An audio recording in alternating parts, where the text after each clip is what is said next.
St. Mary Mead had, over the years, become the sort of place where almost everything was known before it was spoken aloud. News did not travel there in straight lines.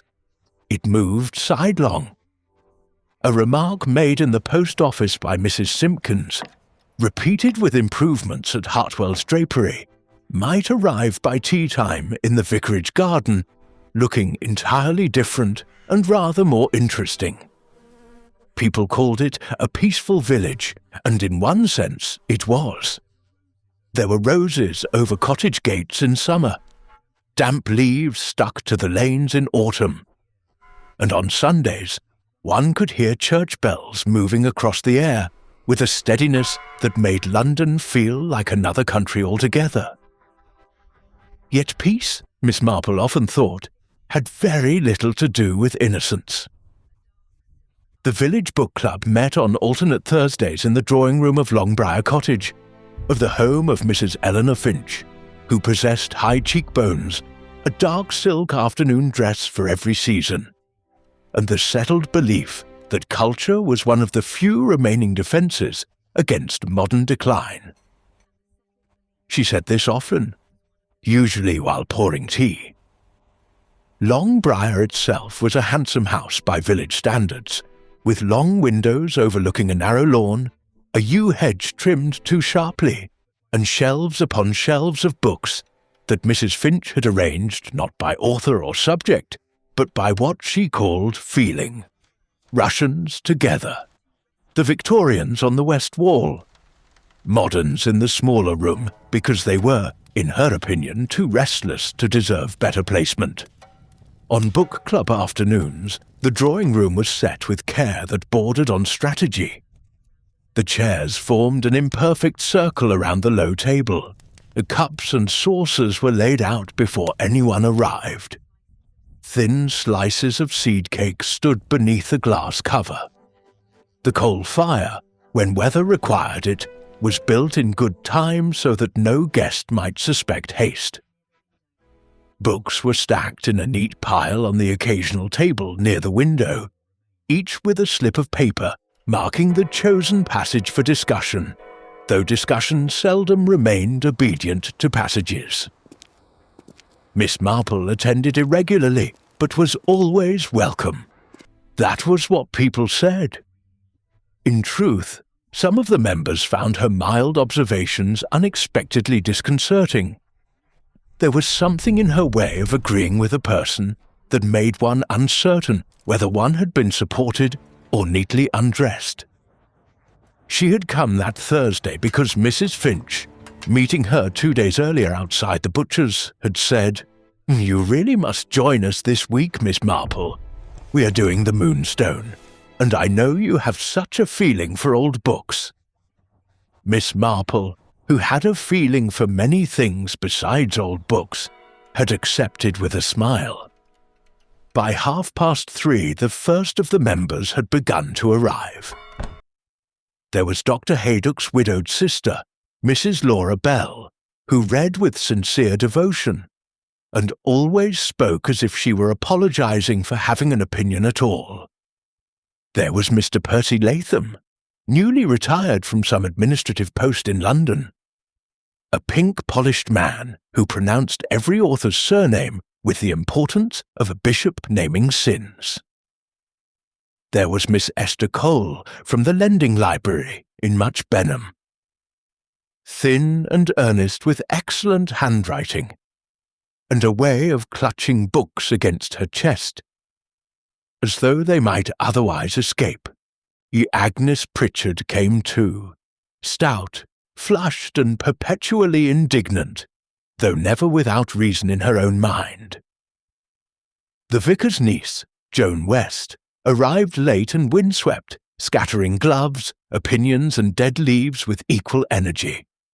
And a little after the others, exactly when attention had begun to look toward the front path, came the woman who was later to die. Mrs. Viola Harcourt was not, strictly speaking, a village woman, though she had lived in St. Mary Mead for nearly 3 years. She rented the old Dean Lodge at the edge of the common, kept no servant beyond a charwoman who came 3 mornings a week, and possessed that dangerous sort of composure which makes ordinary people talk too much in her presence. She was handsome rather than pretty, or in the dark and deliberate way some women remained handsome into middle age because they understood exactly where to look when spoken to. Her clothes were never flashy, but one remembered them afterward.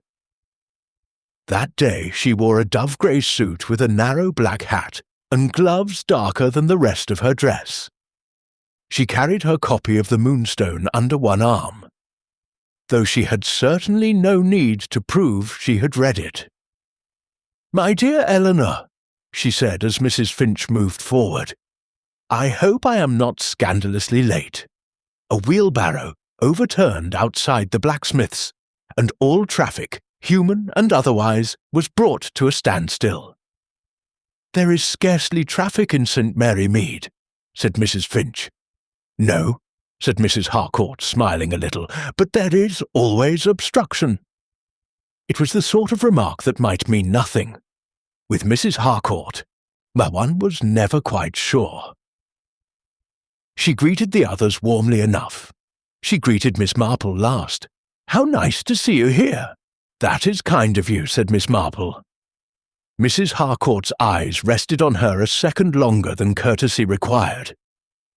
They were grey, almost silver in some lights, or blue. Later Miss Marple was quite certain they were blue, though perhaps they were not. One must always mind what one says when Miss Marple is in the room. She has a fatal gift for remembering it. "Only because so many things are worth remembering," said Miss Marple pleasantly. "Oh, I shouldn't go as far as that."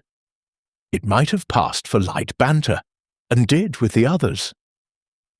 But there was a little strain beneath it. Not hostility exactly, awareness. They settled at last, Mrs. Finch with her notebook, Miss Cole with 3 pencils lined up beside her saucer, Mr. Latham already clearing his throat for something inevitable and long. Outside, the late afternoon hung pale over the garden. The yew threw a dark bar across the lawn. Somewhere in the distance, a dog barked twice and stopped. Mrs. Finch opened proceedings. "I think," she said, "we may begin by considering the central question of concealment. Collins, of course, understands that the most terrible things in English life often occur under the protection of form." "That is true of village life as well," said Miss Marple. Mrs. Pritchard gave a short laugh. "Indeed it is. Only one does not usually get a diamond stolen between soup and fish." "You would be surprised what may be lost between courses," said Mrs. Harcourt.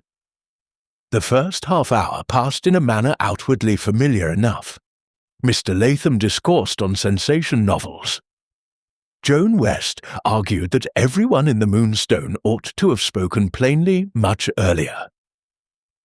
Miss Cole defended Rosanna Spearman with more feeling than she showed on most subjects. Mrs. Bell thought the sadness of the book underappreciated. Mrs. Finch disapproved of modern readers who insisted on turning every moral question into psychology. Tea was poured, cake was taken, declined, then taken. Mrs. Pritchard dropped crumbs into her lap and brushed them away angrily, as though they had chosen to fall there out of malice. Mr. Latham said, "Extraordinary, 4 times in 6 minutes." Nothing about the scene would have seemed remarkable to anyone looking in through the window from the lane. Yet the atmosphere altered in small increments, not from anything dramatic, but because Mrs. Harcourt had the unnerving habit of making every literary point sound like a private reference. When Joan said, "Well, everyone in the book has secrets, that is obvious enough," Mrs. Harcourt replied, "Yes, but there are secrets one keeps for years, and secrets one keeps for half an hour. The latter are often more dangerous." When Miss Cole nervously observed that some guilty people behave almost too calmly, Mrs. Harcourt turned her teacup in its saucer and said, calmness is very often only good manners under pressure. And when Mr. Latham, who liked a large general statement, declared that blackmail belonged essentially to fiction because real people confessed or denied much earlier, Mrs. Harcourt laughed outright. "My dear Mr. Latham, people deny until denial becomes absurd. And then they call it dignity."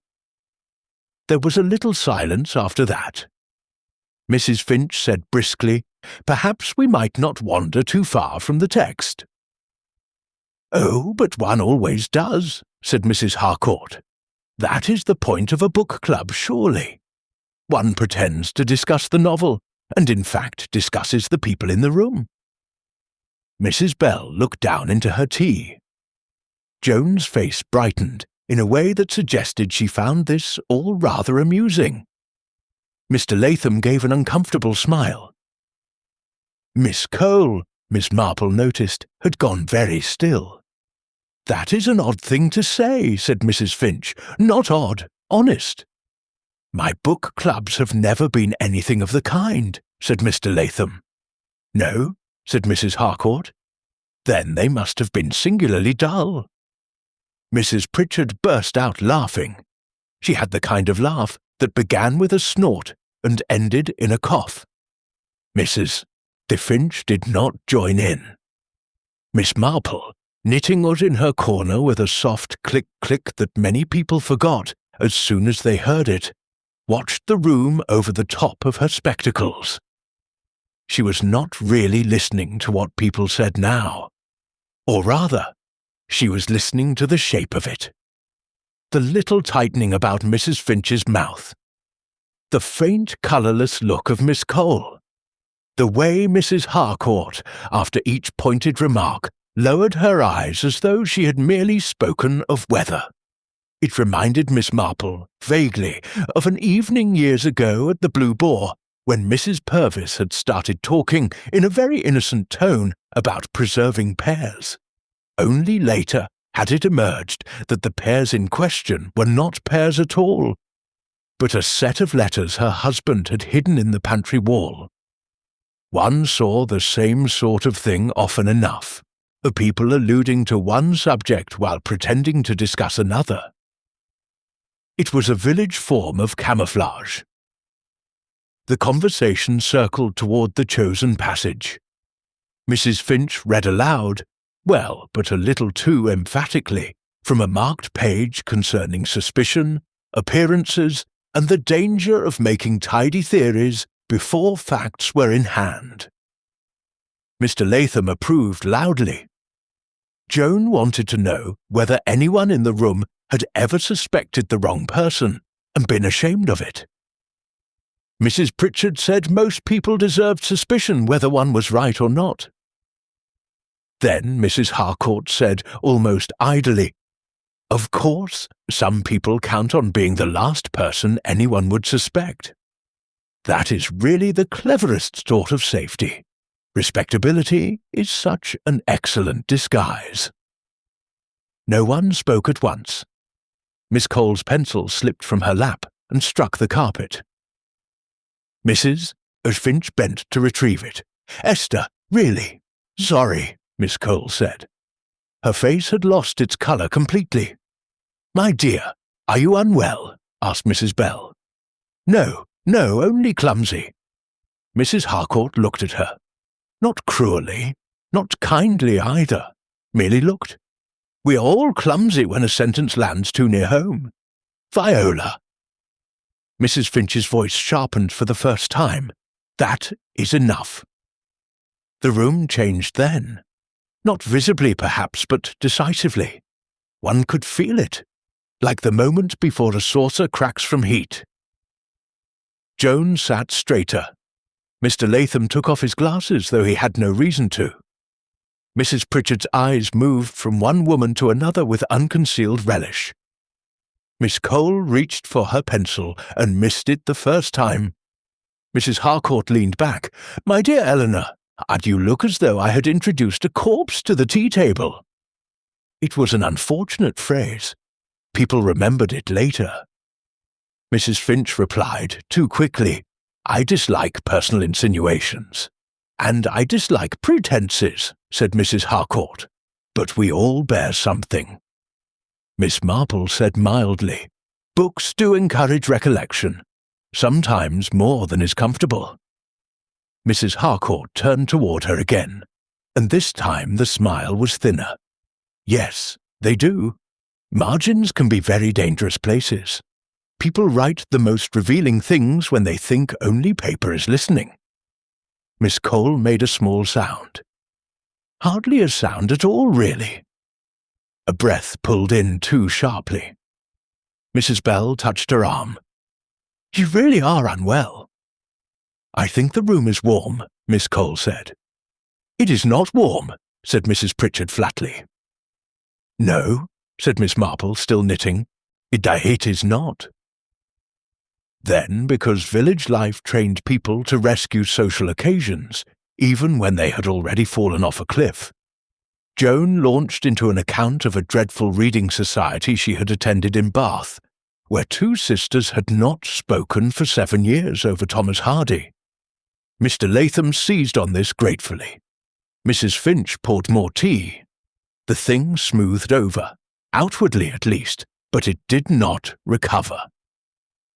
Mrs. Harcourt talked less after that. When she did speak, she kept to the novel. Miss Cole contributed almost nothing. She stirred her tea long after the sugar had dissolved. Mrs. Finch was gracious to the point of hostility. At 5:15, as the light outside began to thin toward evening, the meeting broke up earlier than usual, with all the little noises of polite departure sounding a touch too loud in the room. The wraps were fetched, gloves found, books gathered. Mrs. Finch stood near the mantel saying, "So lovely to have seen everyone," in a tone suggesting she would prefer not to see some of them again for at least a week. Miss Marple was putting her wool into its bag when she heard Mrs. Harcourt say quietly, not to the room in general, but to someone near the bookcase, "It is no use pretending forever, you know." Miss Cole's voice came back faintly. "I don't know what you mean. Don't you? I think you ought not to speak to me like that. My dear Miss Cole, I haven't begun to." Miss Marple did not turn at once. She had learned long ago that people reveal more when they think they are unobserved. By the time she looked over, Mrs. Harcourt had moved away and was drawing on her gloves. Our Miss Cole stood very straight beside the shelf of Victorian novels, one hand pressed against the books as if for balance. Then Mrs. Harcourt came toward the door, pausing beside Miss Marple. "Do you know," she said lightly, "I always think reading groups are wasted on novels. One should discuss lives instead. They are so much less plausible."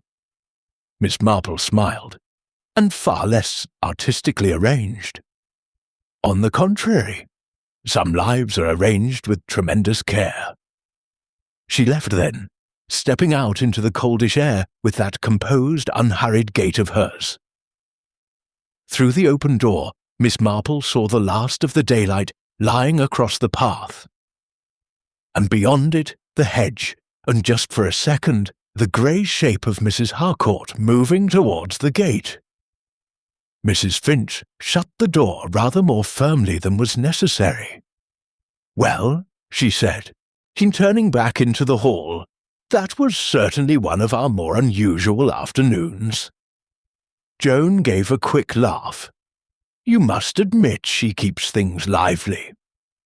"She keeps things unpleasant," said Mrs. Finch. Mr. Latham, settling his scarf, murmured, "A very clever woman, though perhaps with a tendency to theatricality."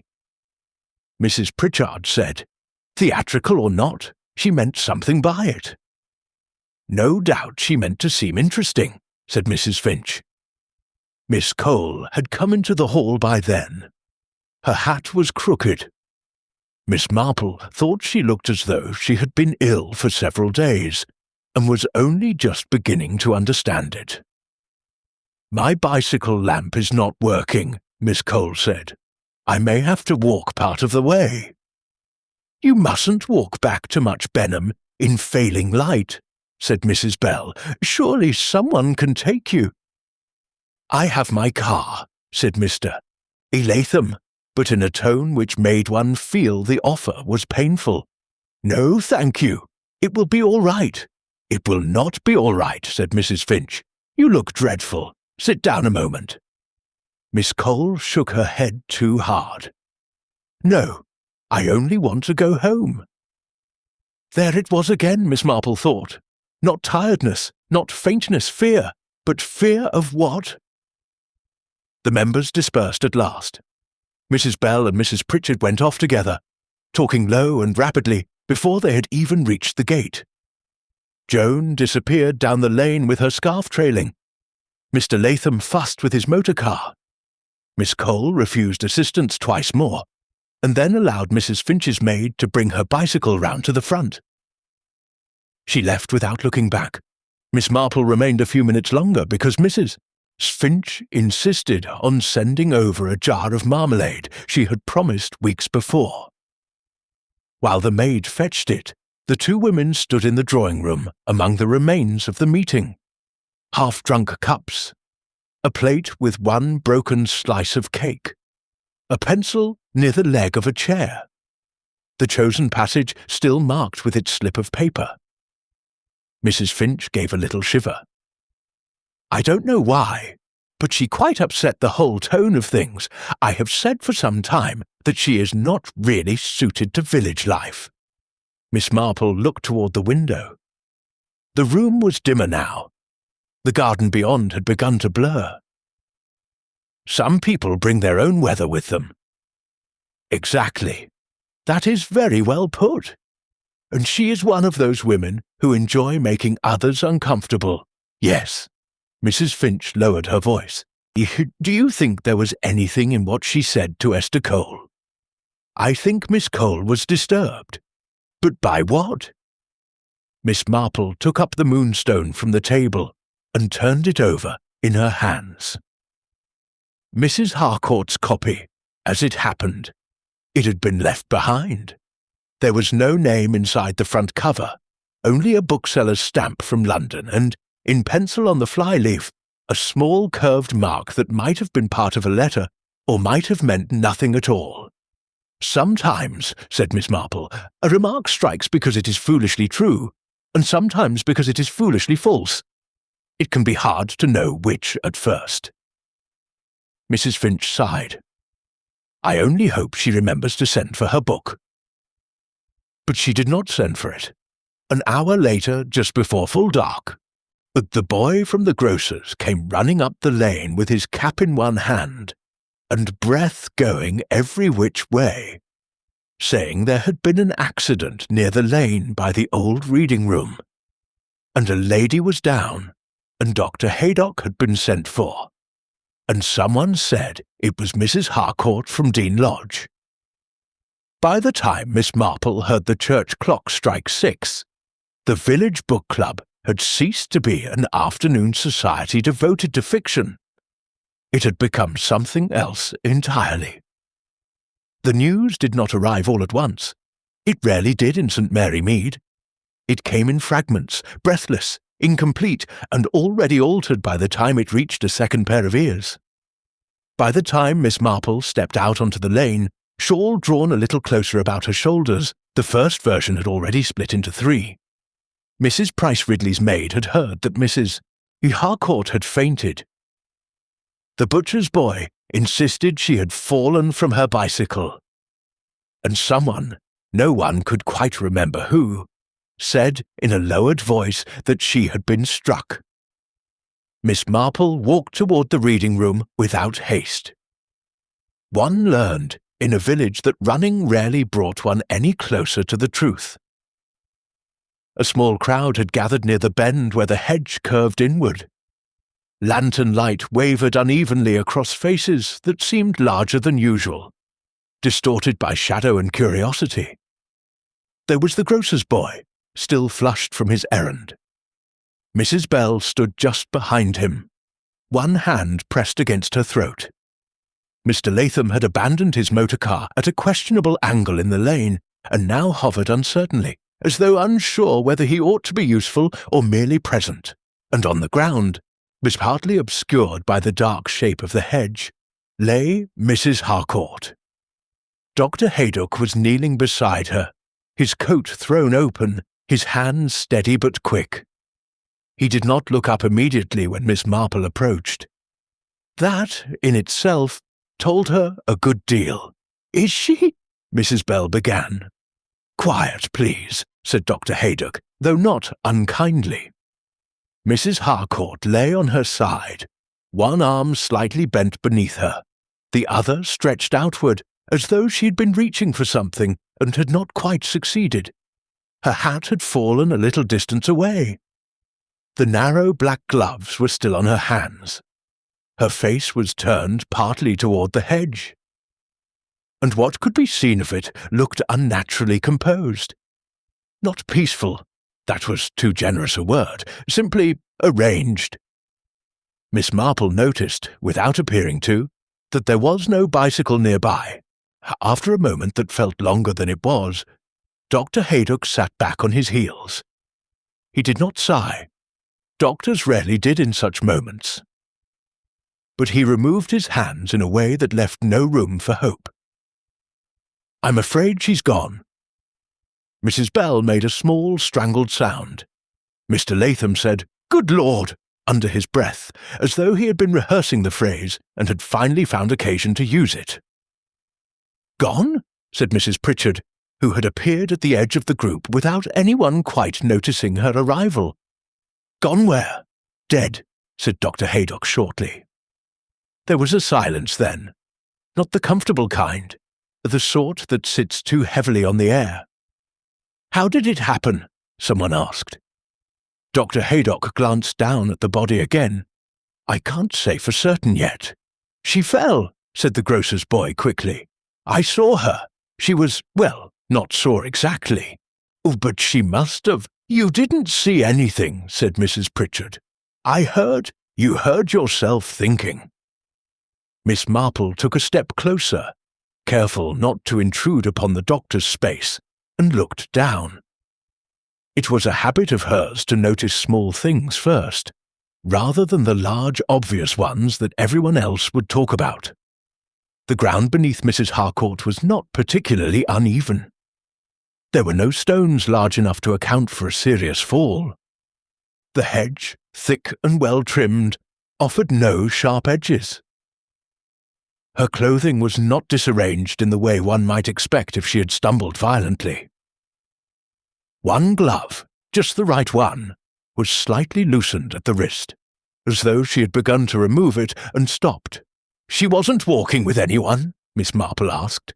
"No," said Mr. Latham at once. "I left just after her, you see. And I didn't notice. Well, I mean, I wasn't paying particular attention, but I believe she went on ahead alone." "You didn't see her fall?" Miss Marple asked. No, nothing of the sort." "Did anyone?" she said, turning her head slightly. No one answered. Mrs. Bell shook her head. "I came by the lower path. I only heard the boy shouting." Dr. Haydock rose to his feet. "We'll need to move her, gently." Two men stepped forward, one of them the baker, the other the postman, and together they lifted Mrs. Harcourt with the awkward care of those who know they are handling something that will not respond. Her arm fell a little differently as they raised her. It was a small movement, but Miss Marple noticed it. "Take her to the reading room," said Dr. Haydock. "We'll send for the police." "The police?" Mrs. Finch's voice, sharp with alarm, came from behind Miss Marple.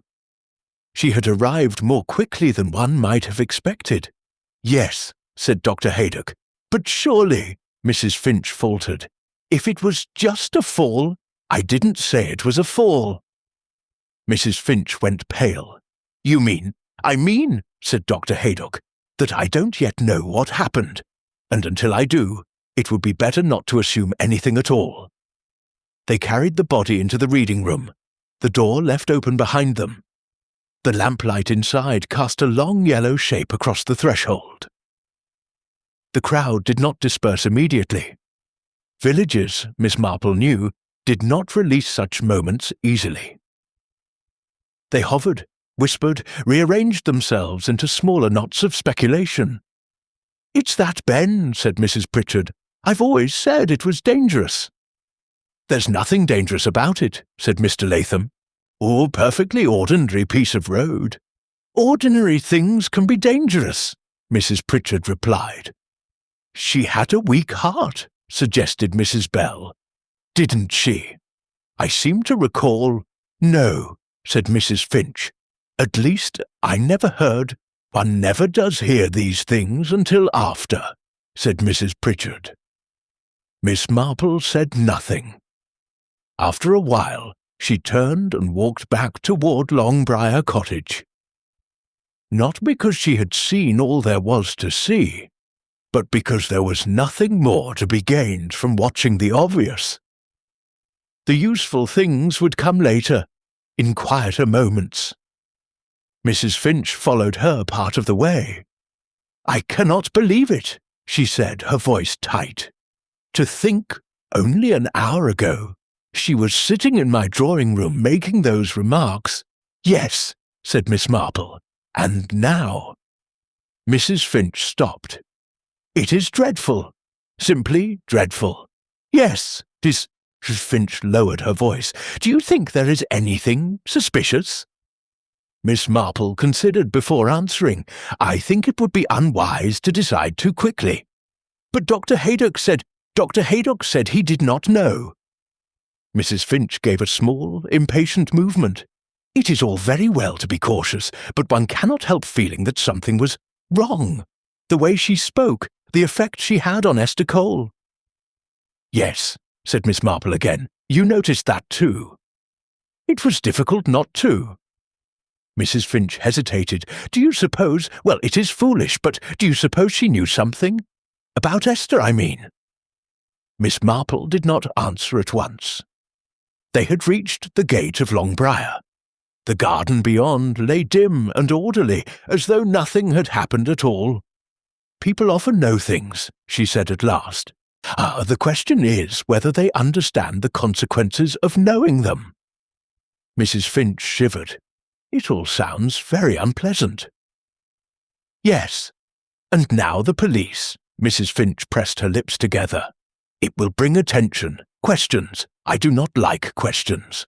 "No," said Miss Marple gently. "Most people do not." She took her leave then, and made her way back to her own cottage. The evening had settled properly now. The air held that faint metallic chill that comes just before night closes in completely. Somewhere, a door shut. Somewhere else, a voice called and was answered. Inside her sitting room, Miss Marple set down her bag and lit the lamp. The familiar circle of light spread across the table, the chair, the knitting she had left earlier in the day. Everything looked precisely as it had before. She sat down slowly. For a few moments, she did not move. Then she reached for her knitting, took it up, and began again where she had left off. The rhythm returned easily. Click, click, click. It helped her think. There were several things that did not sit comfortably in her mind.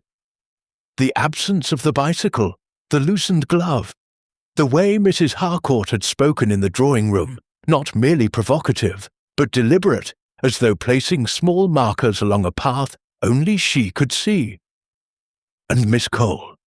Miss Cole's face, drained of colour. Miss Cole's hand pressed against the bookshelf. Miss Cole saying, "I don't know what you mean," in a tone that suggested she knew very well. Miss Marple paused in her knitting, then resumed. It reminded her, though she could not at first place exactly why, of a case years ago involving a set of annotated sermons in the vicarage at Much Warden, and the vicar's wife had insisted that nothing of importance could be hidden in such dull material. And yet, as it turned out, the margins had told a story far more interesting than the sermons themselves. Margins. Mrs. Harcourt had mentioned margins. People write the most revealing things when they think only paper is listening. Miss Marple frowned slightly. There had been a book left behind. She rose at once, more quickly than one might have expected, and crossed to the small table near the door. The borrowed copy of the Moonstone lay where she had set it down earlier, its cover catching the lamplight in a dull, unremarkable way. She picked it up, turned it over, opened it carefully. There was no name inside. Only the bookseller's stamp and that small curved pencil mark she had noticed before. She turned the pages slowly, not reading, but looking. It was a different sort of reading altogether, one that paid attention to pressure, to hesitation, to places where a hand had lingered. At first there was nothing. Then, about a third of the way through, she saw it. A faint line in the margin, not quite a word, not even a full mark. More like the beginning of a letter that had not been finished, or perhaps had been erased and then rewritten too lightly. Miss Marple leaned closer. It might have been an E, or it might have been something else entirely. She sat back, the book still open in her hands. "Well," she said softly, to no one at all, "that is interesting." Outside, somewhere in the village, a door opened and closed again. Voices carried faintly, then faded. Miss Marple closed the book. "Yes," she said, still very softly. "Oh, that is quite interesting indeed." And for the first time since the news had reached her, she felt, not alarm, not even sadness exactly, but the clear, quiet certainty that what had happened near the hedge by the reading room was not an accident at all. It had been in its own careful way arranged. And arrangements, she knew, always left traces. Somewhere, morning in St. Mary Mead did not quite know what to do with itself. Ordinarily, it settled into its habits without question, doors opening at their usual times, kettles singing in the same kitchens, footsteps crossing the same stretches of lane with the same mild purpose.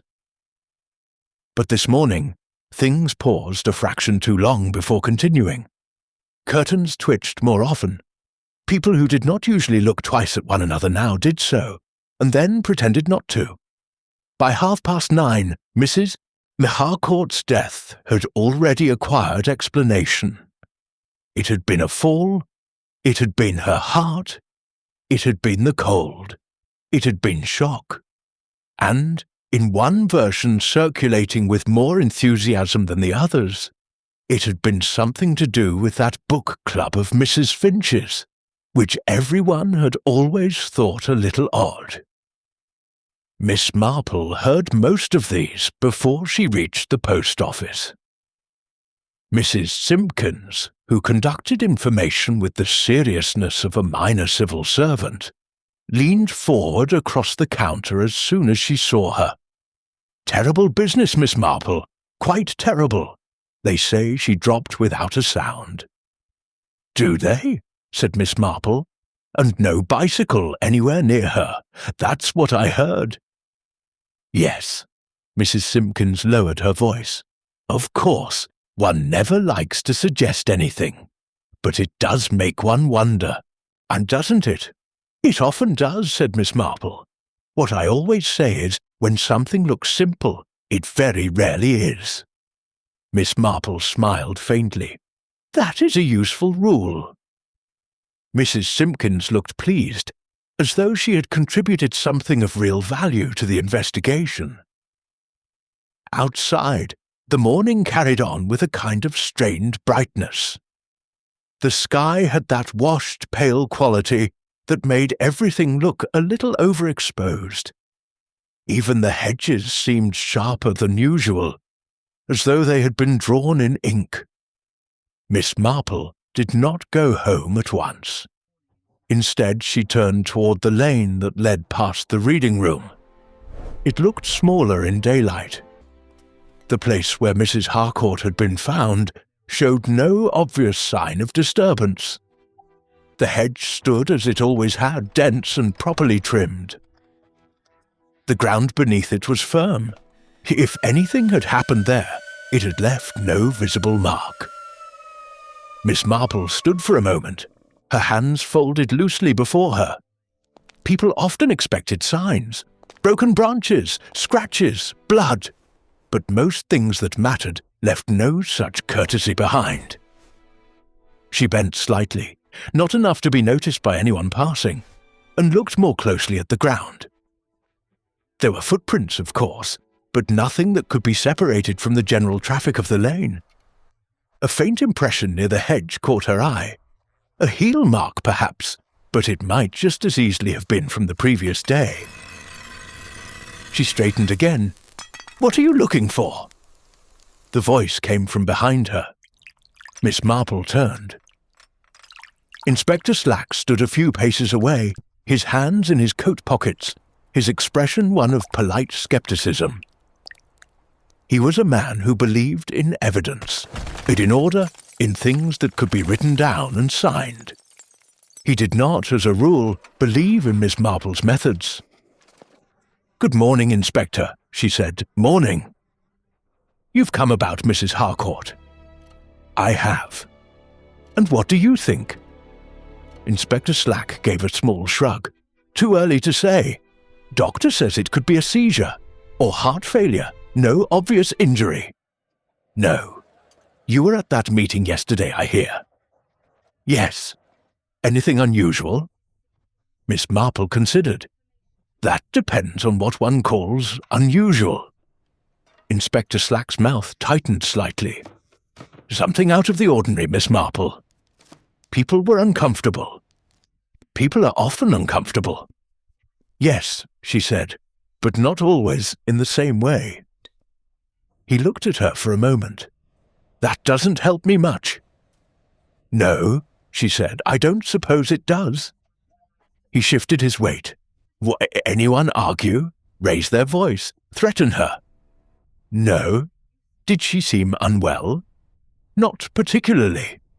Did she fall ill during the meeting? No. Inspector Slack nodded, as though ticking off a list in his head. Then at present, there's no reason to suppose anything other than natural causes. At present, said Miss Marple. Exactly. There was a brief pause. You noticed there was no bicycle, she said. Yes. She walked then, so it seems. And no one saw her fall. No. Miss Marple tilted her head slightly. That is curious. People don't always see things happen, said Inspector Slack. No, she agreed. But in a village, one often sees enough. Inspector Slack sighed very faintly. If you have something to say, Miss Marple, it would be best to say it plainly. Miss Marple smiled. Oh, I am only thinking aloud.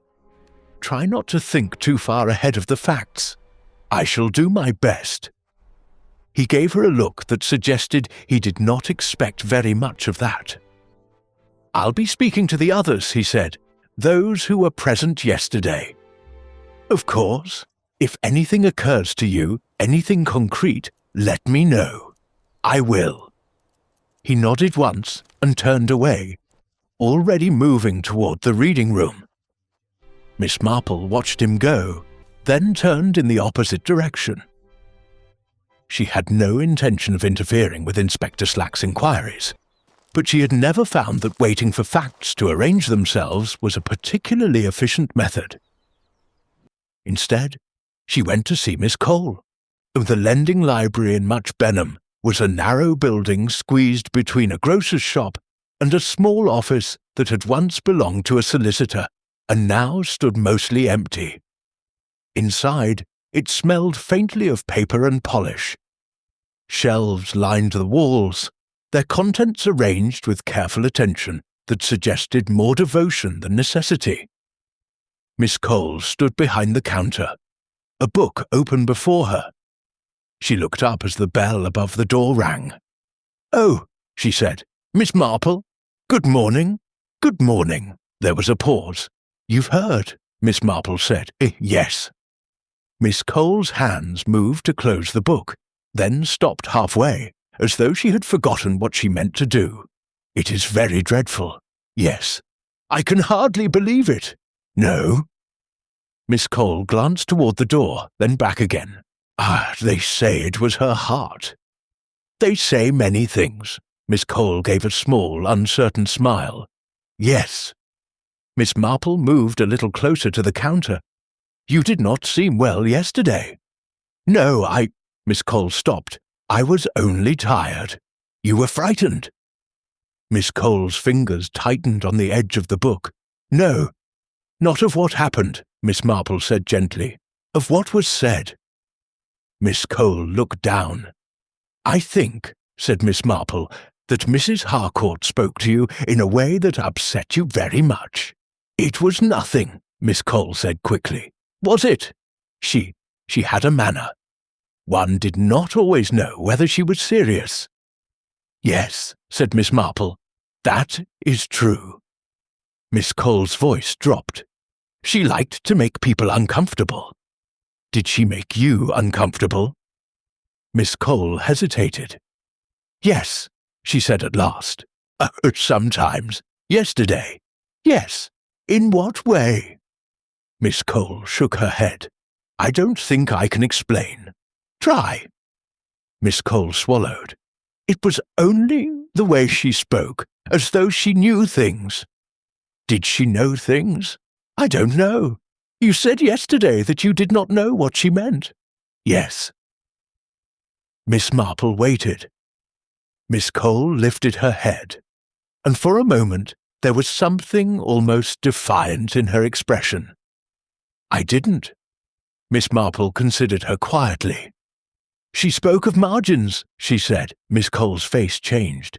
Yes, she said, that seemed to affect you. It was nothing, Miss Cole said again, but the words came too quickly. You work with books, Miss Marple went on. You would notice if something were written in one. Miss Cole did not answer. Did Mrs. Harcourt borrow books from you? Yes, sometimes, and return them, of course, always in the same condition. Miss Cole's fingers moved again, almost unconsciously, along the edge of the counter. I try to keep them in good order, she said. Yes, said Miss Marple, I am sure you do. There was a long pause. Then Miss Cole said very quietly, She kept one longer than she should have. Oh, not very long, only a few days, but when she returned it, she stopped. Yes, there was a mark. What sort of mark? In the margin. Miss Cole's voice was barely audible now. Only a line, nothing one could really object to, but it had not been there before. What book was it? Miss Cole hesitated. I don't remember, she said. Miss Marple did not contradict her. And that troubled you, she asked. It was against the rules, Miss Cole said. One does not write in library books. No, and yet you did not mention it. No, why not? Miss Cole looked up again, and this time there was no defiance, only something like resignation. Because, she said, I thought perhaps she meant me to see it. Miss Marple was silent for a moment. And did you understand what it meant? She asked. Miss Cole shook her head. No, she said, not at first. And later? Miss Cole did not answer. The bell above the door rang again as someone entered the library, and Miss Cole stepped back at once, her expression closing like a book snapped shut. I must attend to, she began. Of course, said Miss Marple. She turned and left. Outside, the air felt colder than it had earlier, or perhaps that was only an impression. Miss Marple walked slowly back toward the lane, her thoughts moving in that quiet, patient way of hers. Fitting one small thing against another, not forcing them, simply seeing how they lay. A mark in the margin. A remark in the drawing room. A woman who spoke too much and yet not quite enough. And a death that had been, if not dramatic, then certainly deliberate. Yes, Miss Marple said softly to herself this time, very deliberate indeed. She paused at the edge of the lane and looked once more toward the reading room. It stood there as it always had, plain, respectable, entirely ordinary.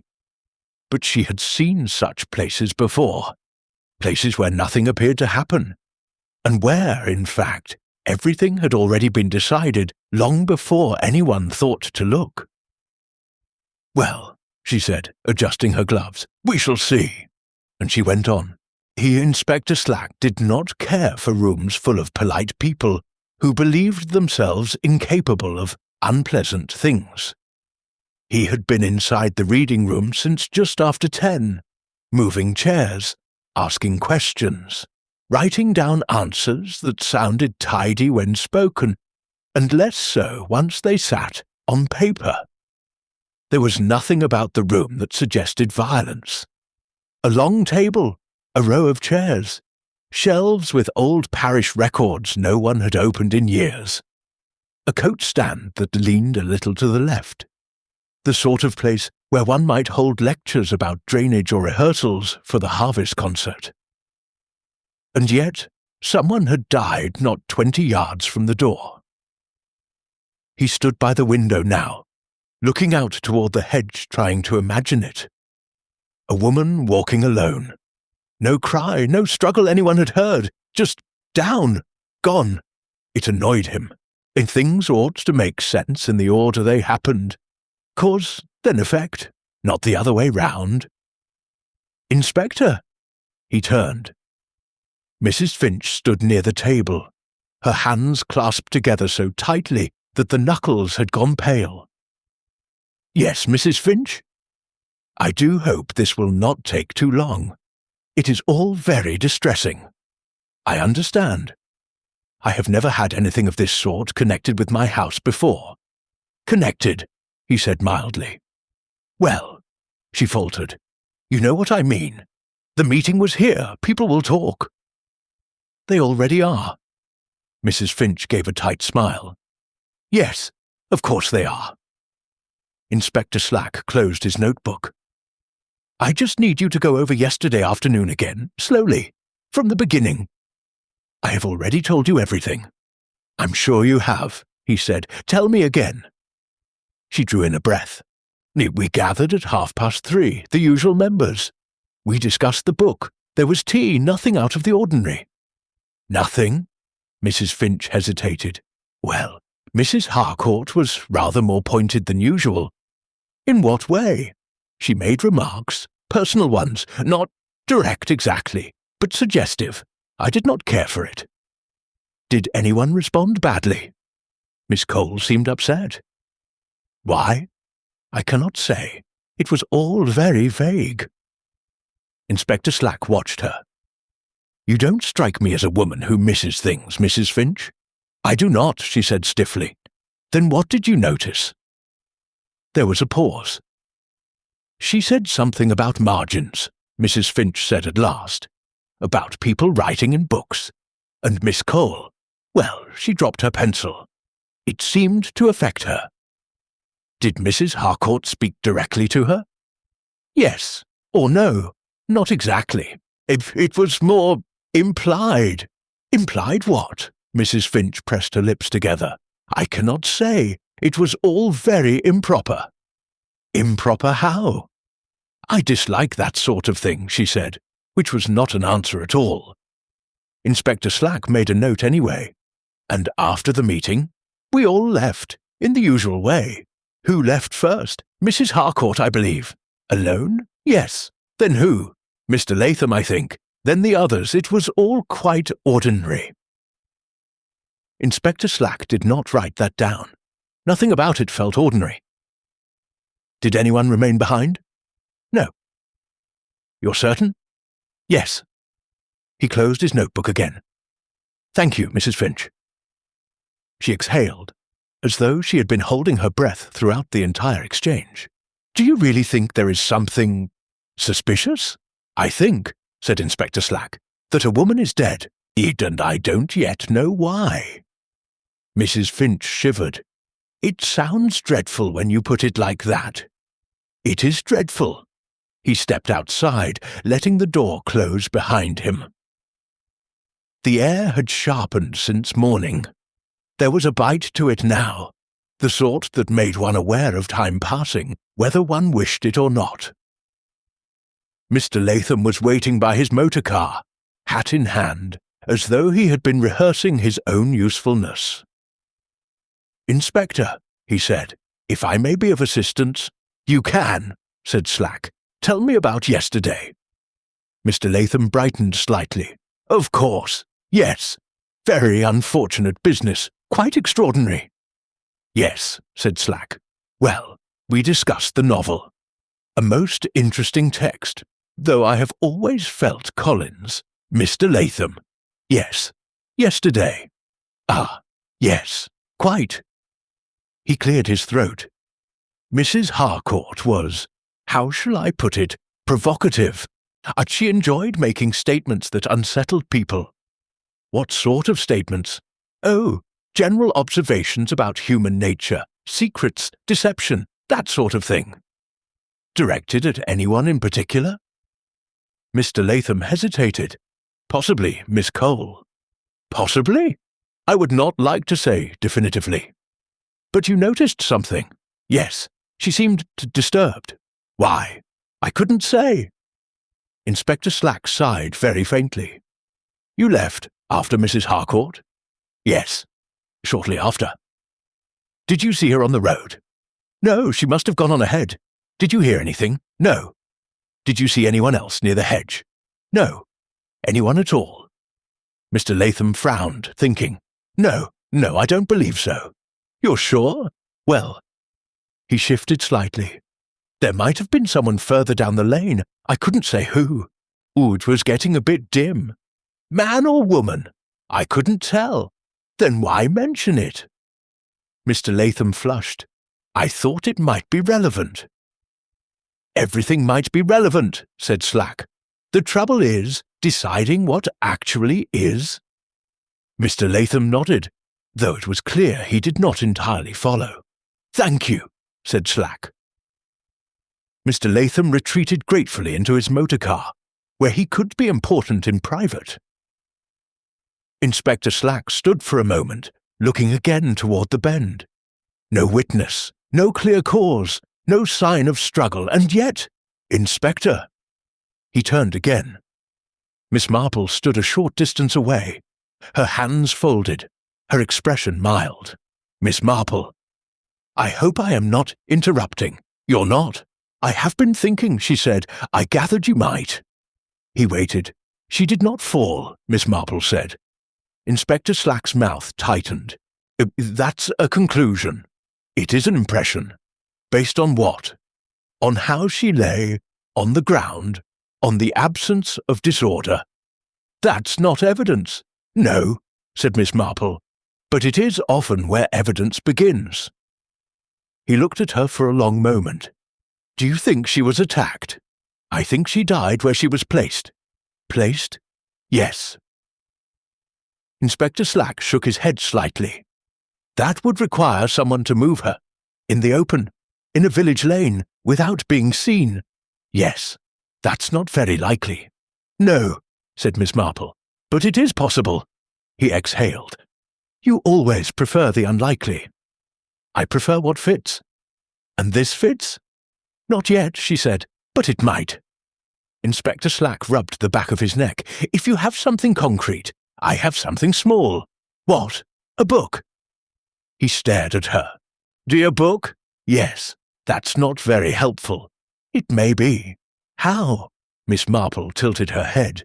"Mrs. Harcourt spoke about margins, about writing things where no one expects to find them." "So?" "So someone noticed." "Miss Cole?" "Yes." Inspector Slack nodded slowly. "I've spoken to her." "And?" "She was nervous, evasive." "Yes. But that's not proof of anything." "No," said Miss Marple. "But it is interesting." He sighed.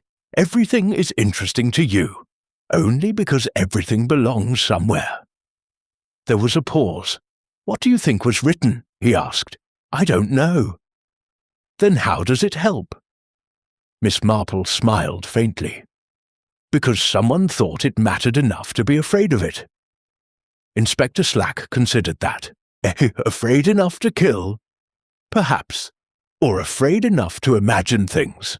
That too. He looked back toward the hedge again. "All right," he said at last. "Let's suppose you're right. Suppose this has something to do with a book, with something written. Yes, then why kill her out here? Why not somewhere more private?" Miss Marple's gaze followed his. "Because," she said slowly, "the place matters." "How?" She had just come from the meeting. Yes. She had said certain things in front of certain people. Yes. And then she left. Alone. Inspector Slack frowned. "Go on." "If someone followed her," Miss Marple said, "it would not seem unusual. People leave in the same direction, at the same time." He nodded slightly. "And if something happened quickly," she continued, "and quietly, no one would notice," he finished. Yes. But that still doesn't explain how," he said. "No," said Miss Marple, "not yet." There was another pause. Then Inspector Slack said, "You mentioned a book." "Yes. Where is it?" "At my cottage." "Why?" "Because it was left behind. Mrs. Harcourt's." "Yes." Inspector Slack's eyes narrowed. "And you didn't think to mention that earlier?" "I have mentioned it now." He let out a breath that was almost a laugh, though not quite. "Miss Marple, you do have a way of introducing complications. I find they are usually there already." He hesitated. "May I see it?" he asked. "Of course." They walked together down the lane. Neither spoke for a while. It was one of those silences that did not require filling, the sort that allowed thoughts to settle into place or refused to do so. At Miss Marple's gate, she paused. There is one other thing," she said. Inspector Slack looked at her. "The glove," she said. "What about it?" It was loosened. "So?" As though she had begun to remove it. He frowned. "That doesn't mean anything." "No," said Miss Marple, "not by itself. And with something else?" She opened the gate. "With something else," she said, "it might." Inside, the cottage was warm, the lamplight steady, the air undisturbed by the events outside. Miss Marple went to the table, picked up the book, and handed it to him. Inspector Slack took it, turning it over in his hands. "This is it?" "Yes." He opened it, flipping through the pages with practical impatience. "I don't see anything." "No," said Miss Marple. "You have to look more carefully." He slowed, scanning the margins. "Nothing. Then, here," he said, "a faint mark, barely there. Oh, the beginning of a letter, perhaps." "An E?" he said. "Possibly." Inspector Slack stared at it. "That's nothing," he said. "Yes," said Miss Marple. "That is what makes it so interesting." He closed the book. "Or," he said, "it's exactly what it looks like. Nothing at all." Miss Marple smiled. "Yes," she said, "that is the other possibility." And between the two of them, the practical man and the observant one, the small, almost invisible mark sat quietly, waiting to become something much larger. By early afternoon, the village had settled into a pattern of talking that sounded almost like certainty. That was always the way. People disliked the space between event and explanation. They filled it as quickly as they could, with whatever came most easily to hand. At the butcher's, Mrs. Price Ridley said firmly that Mrs. Harcourt had overexerted herself and brought it on. At the Red Lion, two men who had never exchanged more than 3 words with her agreed she had that look about her. Delicate, you know, the sort who go off without warning. At the vicarage, Mrs. Bell insisted it was shock. Something upset her. One could see it. And by the time the news reached Hartwell's drapery, it had become something much neater. She had had a weak heart. Miss Marple did not correct anyone. She had learned long ago that people held on to explanations not because they were right, but because they were comfortable. And comfort, once taken, was not easily surrendered. Instead, she went about her afternoon in the usual way. That, too, was important. Disruption made people watch themselves. Routine let them forget. She mended a cuff. She watered her geraniums. She put a kettle on, and then forgot about it for several minutes, which she rarely did, and then remembered and scolded herself for it out loud, which she did even more rarely. But her thoughts did not settle. They moved quietly, returning again and again to the same small points. The glove, the mark in the book, Miss Cole's face, and something else, something that had not yet quite taken shape. At 2:30, there was a knock at the door. It was Joan West. She came in without much ceremony, bringing with her a gust of cold air and a sense of restless energy. "I thought you might know something," she said, removing her gloves with unnecessary force. "Everyone else seems to think they do." "Sit down," said Miss Marple. Joan did not sit immediately. She walked to the window, looked out, then turned back. "It's absurd," she said. All this talk, as though saying it often enough will make it true." "What is it they are saying?" Miss Marple asked. "That it was her heart, or a fall, or both, or neither. It changes every 5 minutes." "Yes." Joan sat at last, though not comfortably. She perched on the edge of the chair as though ready to leave again at any moment. "You were there," she said. "What do you think?" Miss Marple poured tea. "I think something frightened her." Joan's eyes sharpened. "Yes. You felt it too?" "Yes," Joan said at once. "Not at first, but later. When she started—" She stopped. "Yes," Miss Marple prompted. "When she started talking like that." "Like what?" Joan frowned. As though she knew things. Not in a general way. Not like gossip. More specific. As though she was choosing her words to land somewhere. "Yes," said Miss Marple. "That is how it seemed." Joan leaned forward. "Do you think she did know something?" "I think she believed she did. That's not the same thing." "No," said Miss Marple. "It is not." Joan hesitated. "There was a moment," she said slowly, "just before we left. I don't know if you noticed." "Perhaps," said Miss Marple.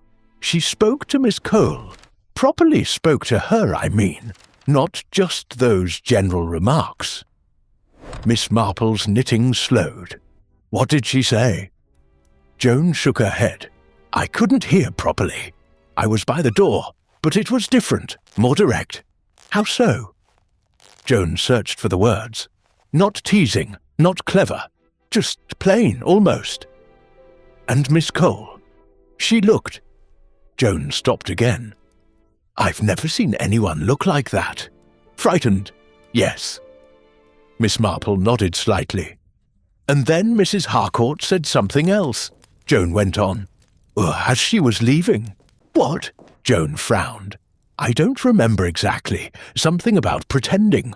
Or not pretending. It didn't sound important at the time." "Few things do," said Miss Marple. Joan gave a short, restless laugh.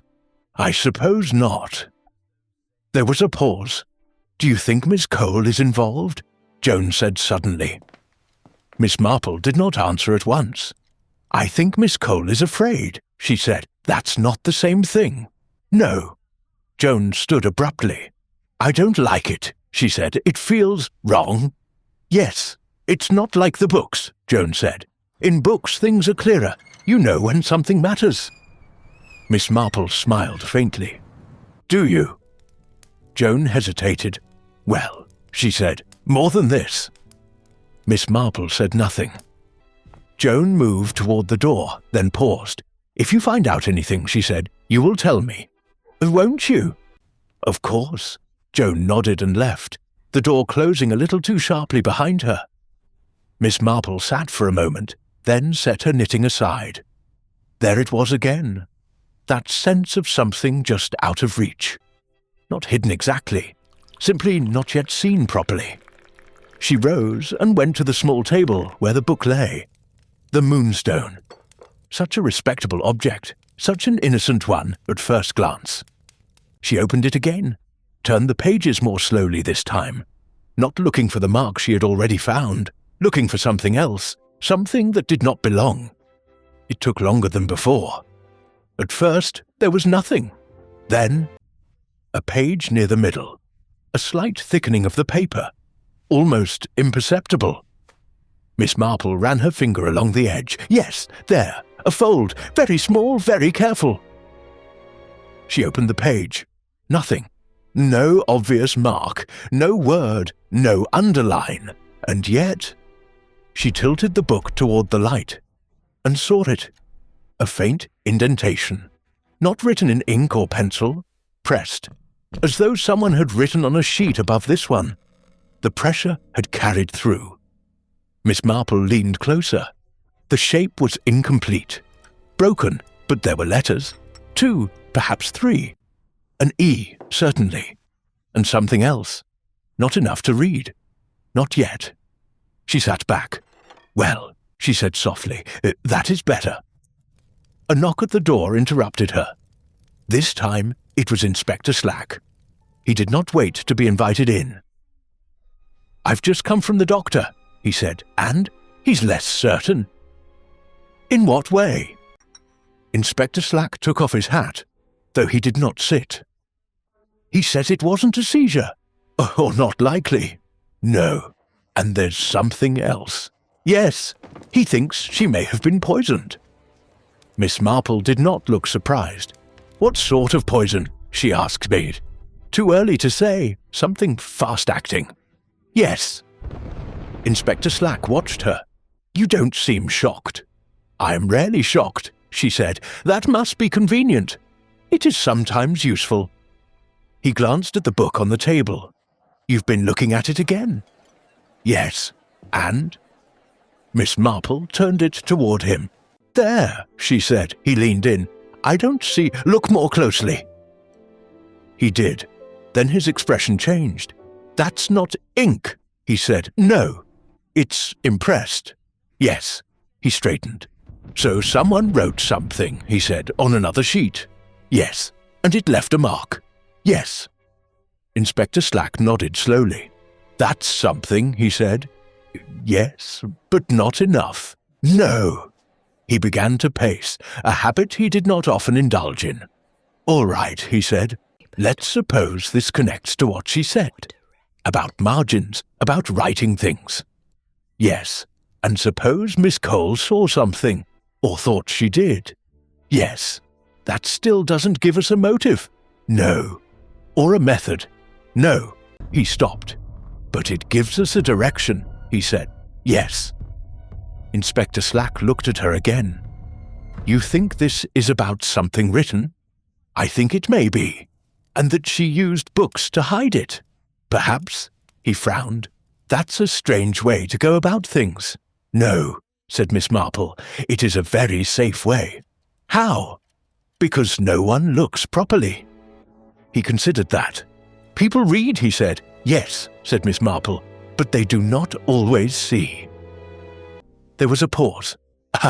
"Then we need to find out what she wrote," he said. "Yes? And who saw it?" "Yes."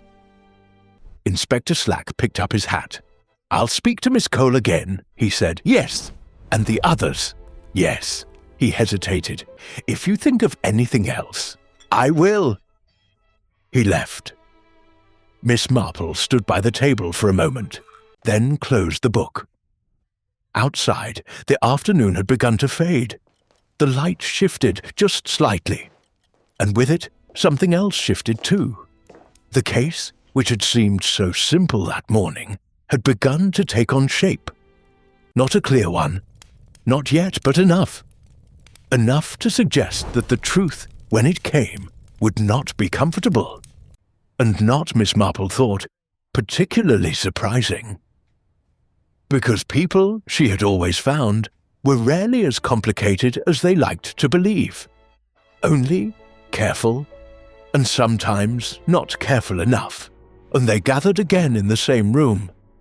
That, Miss Marple thought, was always how these things ended, not with drama, but with a return. The same chairs, the same table, the same polite arrangement of people pretending not to notice that something irreversible had taken place between them. Mrs. Finch had insisted on it, though she looked as though she would rather have set fire to the room and been done with it. "It is better," she said unnecessarily, "to settle matters properly." Inspector Slack stood near the mantel, solid and official, though not entirely comfortable. Mr. Latham hovered close to the window, already looking as though he might wish to excuse himself from whatever came next. Mrs. Bell sat with her hands folded too tightly. Mrs. Pritchard looked almost eager. Joan leaned against the back of a chair, restless as ever. Miss Cole had taken a seat near the bookcase. She had not touched the books. Miss Marple sat where she had before, her knitting in her lap, though she had not yet begun. For a moment, no one spoke. Then Inspector Slack cleared his throat. "Thank you for coming," he said. "I'll keep this brief. We now know that Mrs. Harcourt did not die of natural causes." There was a small stir. Mrs. Bell made a soft sound. Mr. Latham shut his eyes briefly, as though confirming something he had already suspected. "She was poisoned," Inspector Slack continued. "We are still confirming the exact substance, but it acted quickly." Mrs. Finch pressed her hand to her chest. "Poisoned? But how?" "That," said Inspector Slack, "is what we are here to understand." He glanced toward Miss Marple. It was not an official gesture. Not quite, but it was close enough. Could Miss Marple set her knitting aside? "It is a curious thing," she said, "how often people believe that secrets must be hidden in complicated ways. Locked boxes, concealed compartments, elaborate schemes." No one interrupted. "But in truth," she went on, "the safest place for a secret is often the most ordinary one. Somewhere no one thinks to look properly." Her eyes moved gently across the room. "A book," she said. Miss Cole's fingers tightened in her lap. "Mrs. Harcourt understood that," Miss Marple continued. "She used books in a particular way, not merely to read but to communicate, to suggest, to remind." Mrs. Pritchard frowned. "I don't understand." "No," said Miss Marple kindly, "because it was not meant for everyone." She turned slightly. "It was meant for someone who would notice." Her gaze rested, not sharply, but quite steadily, on Miss Cole. Miss Cole did not look up. "She wrote things," Miss Marple said, "not directly, not openly, just enough. A mark here, a pressure there, a letter begun and not finished." Inspector Slack spoke quietly. "We found impressions in the pages, from something written on top." "Yes," said Miss Marple, "that is right." Mrs. Finch looked bewildered. "But what does that mean?" "It means," said Miss Marple, "that Mrs. Harcourt knew something, and that she chose to reveal it slowly. Not all at once. That was her mistake." Joan leaned forward. "What did she know?" Miss Marple folded her hands. "She knew that something had already been written," she said. There was a silence. Then Miss Marple added very gently, "Something that should not have been." Miss Cole's breath caught. No one else noticed it. Or if they did, they did not understand it. Miss Marple did. "You see," she said, "library books are shared things. They pass from one person to another. And sometimes, without meaning to, people leave traces behind." Mrs. Bell frowned. You mean notes? Yes, but that is quite improper, said Mrs. Finch at once. Yes, said Miss Marple. It is. Her voice remained calm. But it happens. And when it does, it can be very revealing. She paused. Mrs. Harcourt borrowed a book, she said, and in that book she found something. A mark, a word, something written by someone who believed no one else would notice. Miss Cole closed her eyes. And she recognized it, Miss Marple continued. Inspector Slack said quietly, Recognized what? Miss Marple looked at him. A connection, she said, between what was written and what had happened. Mrs. Pritchard shifted impatiently. What had happened? Miss Marple did not answer her directly. Instead she said, Miss Cole. Miss Cole did not move. Miss Cole, Miss Marple repeated. Slowly, Miss Cole lifted her head. Her face had no colour in it at all. I think, said Miss Marple, that you know what Mrs. Harcourt found. Miss Cole's lips parted. I know, she began. But the words did not hold. She did not write it, Miss Marple said. You did. The room changed. Not loudly, not suddenly, but completely. I don't, Miss Cole tried again. It was not meant to be seen, Miss Marple said gently. Only a note, only a thought, written in the margin, and forgotten. Miss Cole shook her head. No, she said, no, but Mrs. Harcourt saw it, Miss Marple went on, and she understood it, and she realized what it meant. Miss Cole's hands trembled. She did not confront you at once, Miss Marple said. That was not her way. She preferred suggestion, implication, a remark here, a phrase there. She didn't, Miss Cole whispered. She did, said Miss Marple, yesterday, in this room. Miss Cole let out a small broken sound. She spoke of margins, Miss Marple said, of writing things where no one expects to find them. She looked at you. Miss Cole covered her face. She meant to expose you, Miss Marple said. Not directly, not yet, but soon. Inspector Slack stepped forward slightly. Expose her for what? Miss Marple's voice did not change. For knowing, she said, what happened before. There was a long silence. Then Miss Cole said very quietly, I didn't mean no one moved. I didn't mean for anyone to see it, she said. It was only just a thought, just something I wrote. What did you write? Inspector Slack asked. Miss Cole's hands dropped. She looked at him, then at Miss Marple, then at nothing at all. I wrote his name, she said. The room seemed to hold its breath. Whose name? Mrs. Finch said faintly. Miss Cole swallowed. The man who died, she said. Miss Marple nodded. Yes, she said. The man from Much Benham. The one whose death was called an accident. Inspector Slack's expression sharpened. You knew about that? Miss Cole's voice shook. I didn't know. Not properly. I only suspected. And you wrote it down, Miss Marple said. Yes. In a book? Yes. And Mrs. Harcourt found it. Miss Cole nodded.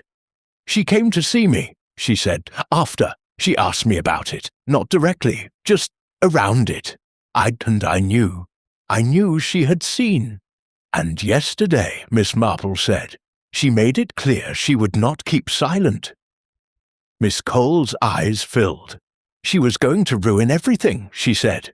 What everything? Joan said sharply. Miss Cole shook her head. You don't understand, she said. You don't understand at all. Miss Marple spoke softly.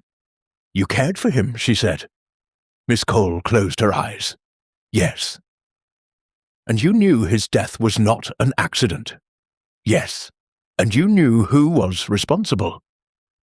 Miss Cole did not answer, but she did not need to. Inspector Slack stepped closer. And Mrs. Harcourt knew too? Miss Cole nodded. She was going to tell, she said. Not at once, but she would have. And so you stopped her, he said. Miss Cole's voice broke. "I only meant to frighten her," she said. I only meant just to make her stop." "How?"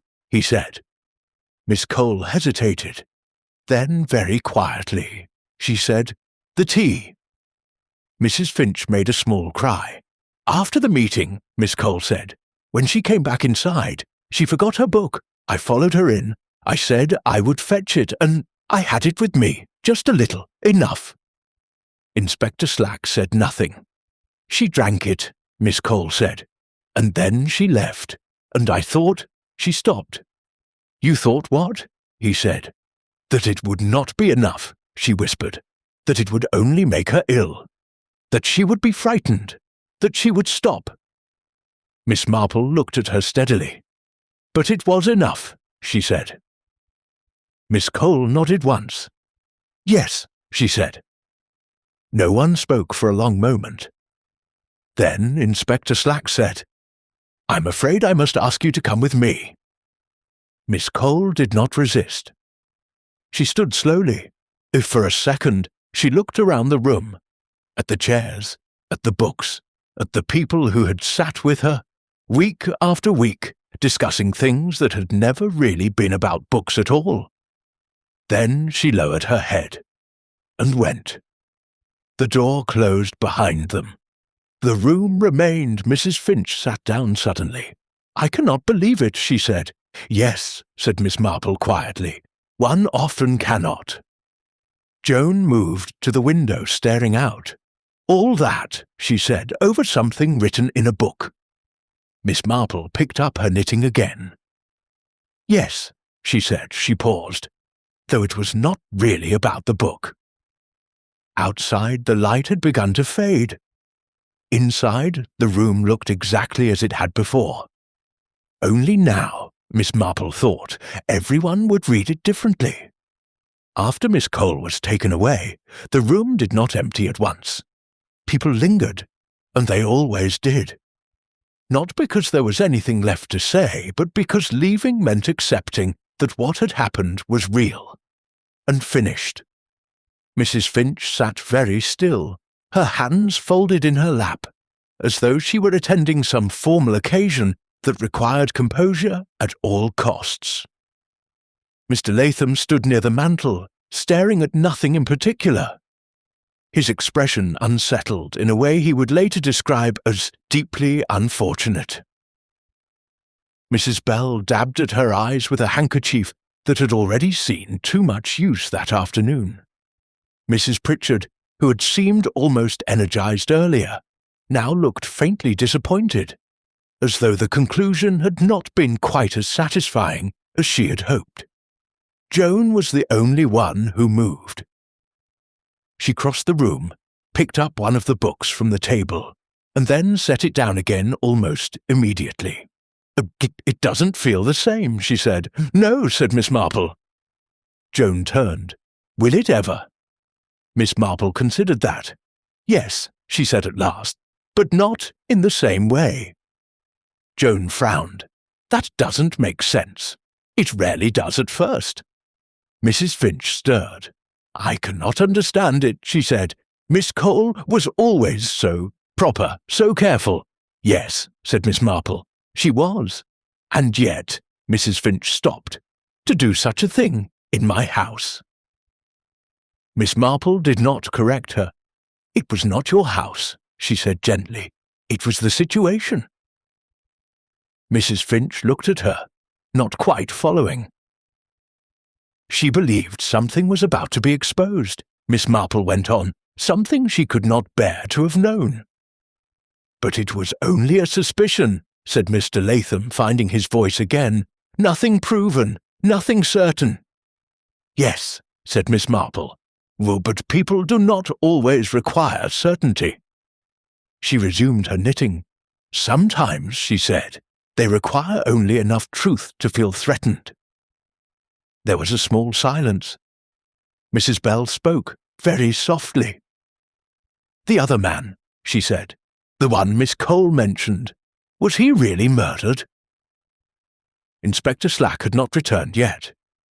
The question hung in the room without answer. Miss Marple did not rush to fill it. "I think," she said after a moment, "that it is possible." "That is dreadful," said Mrs. Bell. "Yes." "And she knew," Joan said, "or thought she did." "Yes, and wrote it down," Joan said, as though that made it safer. Miss Marple smiled faintly. "People often feel safer when they have written something down," she said, as though the act of putting it on paper gives them control over it. "But it didn't," Joan said. "No." Miss Marple paused. "In this case," she added, "it did the opposite." Mrs. Pritchard gave a short, uneasy laugh. "All this over a few marks in a book," she said. "You'd think people had better things to do." Miss Marple did not look up. "Perhaps they do," she said, "but they do not always choose them." The light in the room had begun to change. The late afternoon was slipping toward evening again, the same way it had the day before, though everything felt altered now. Joan moved back toward the window. "I keep thinking," she said, "if she hadn't said anything. If she had just kept quiet." "Mrs. Harcourt?" Miss Marple asked. "Yes." Miss Marple shook her head slightly. "She was not the sort of person who kept quiet," she said. "No," Joan said, "she wasn't." Mrs. Finch drew in a breath. "She enjoyed it," she said. "Well, that was the worst part. She enjoyed making people uncomfortable." "Yes," said Miss Marple. "And now she is dead," Mrs. Finch said. "Yes." The words settled into the room with a kind of finality. For a moment, no one spoke. Then Miss Marple said, almost to herself, "It is a pity." Mrs. Finch looked at her. "A pity?" she said. "Yes." "In what way?" Miss Marple set her knitting aside once more. "She understood people," she said, "not kindly, perhaps, but clearly." "That does not excuse anything," Mrs. Finch said. "No," said Miss Marple, "it does not." She rose slowly. "But it explains it." Joan turned from the window. "Do you think it will happen again?" she asked. Miss Marple looked at her. "What? This sort of thing," Joan said. "People hiding things, writing them down, pretending they are only stories." Miss Marple smiled, though there was something tired in it. "Yes," she said, "I think it will." Joan nodded, as though she had expected no other answer. Mrs. Finch stood as well, smoothing her dress unnecessarily. "I suppose we must go on," she said. "One cannot stop everything because of this." "No," said Miss Marple, "one cannot. But it will be different," Mrs. Finch said. "Yes." There was a pause. Then Mrs. Finch added, almost reluctantly, "We may have to reconsider the book club." Miss Marple's eyes twinkled just a little. "Oh, I do hope not," she said. Mrs. Finch looked startled. "After all this?" "Yes," said Miss Marple. "After all this." Mrs. Finch hesitated. "But surely books are not the problem," Miss Marple said gently. "No, no." She picked up her knitting bag. "People," she said, "are quite capable of managing without them." For a moment, no one quite knew what to say to that. Then, one by one, they began to leave. Mrs. Bell first, still dabbing at her eyes. Mr. Latham, with a murmur about early dinners. Mrs. Pritchard, already looking as though she might have something new to say about it all by tomorrow morning. Joan lingered the longest. At the door she turned. "You knew, didn't you?" she said. Miss Marple shook her head. "No," she said, "not at first. But you saw it," Joan said, "before the rest of us." Miss Marple considered. "I noticed things," she said. "That's the same thing," Joan said. Miss Marple smiled. "No," she said, "it only looks like it afterward." Joan gave a small, thoughtful nod. Then she left. The door closed. The room was quiet again. Miss Marple stood for a moment, looking at the chairs. At the table, the books that remained where they had been placed. Everything looked ordinary. It always did. She moved to the table and picked up the copy of the Moonstone. For a moment, she held it. Then she opened it just briefly to the page with the faint impression. The mark was still there. Small, incomplete, almost nothing. She closed the book. Yes, she said softly, almost nothing at all. And yet it had been enough. Outside, the evening settled properly over St. Mary Mead, smoothing the edges of the day, softening what could be softened. By morning, the story would begin to change again. It would become simpler, safer, easier to tell. But Miss Marple knew better. She always did, because the truth, however small, never really disappeared. It only waited, like something written lightly in the margin, until someone, at last, had learned how to read it.